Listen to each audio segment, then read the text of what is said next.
Meron tropa na tayo ang unang kakalkal. Ayusin natin ang wiring. Ito, ibibida natin to. Let's check it out. Uy, oh, may ADB daw, oh. May ADB in the hood. Yung singongo. Pero mas astig kasi meron yun na siyang tuka. Ayan, talagang pang off-road talaga yung datingan, no? So, check na natin yung wiring niya. Ayusin lang natin. Kalag-kalag na. Mabe-virgin sa akin to. Katulad nung ADB na kailangan mo pang ano, hindi ito yung wire. Ay, ano pala? Tornilyo. Ito slip-on. Same na sa taillight niya dito. I-slide mo siya dito. Ito yung cover niya. Ini-slide yan para paano tanggalin.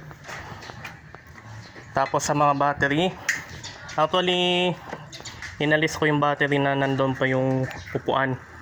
Pero mas better pala na hindi na. Tama si pare ko. Abis tayo eh. Ayan. So ito ayusin natin. Ayan, salbag-salbag yung kanyang wiring. Ito meron tayong electrical tape na tela type, no. Nandyan lang sa ating link yan. Click nyo lang yung basket natin. Alright, mura lang yan. So yan, no? Binidyo kita nung inaano mo, no? Nakalimutan na, nakwento tayo. Oo. Ayan, nalinis na, oh. Di ba? Clean.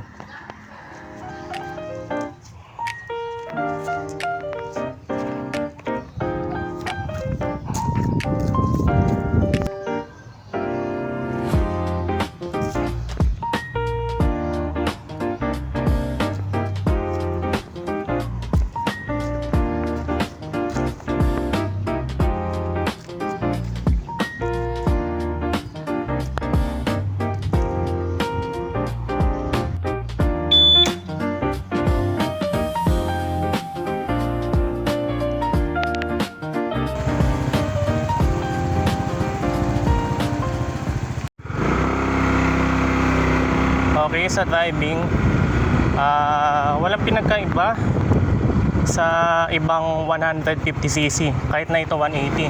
Ang issue lang nito, may konti siyang vibration. So, ang mangyayari dito is sigurado itong swing arm bushing niya. Yun lang ang i-upgrade ninyo. Iba yung torque niya, no? So, ang problema lang is ilaw talaga upgrade. Pwede nyo pa-upgrade sa mga nag-LED dyan, yung marunong at magaling. So low beam, high beam. Hindi siya ganun kagandahan pero okay na. Ayan nga. So yung summary ng tong Falcon 180i.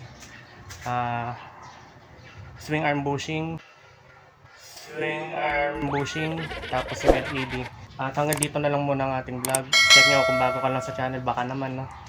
Subscribe and follow. Yan.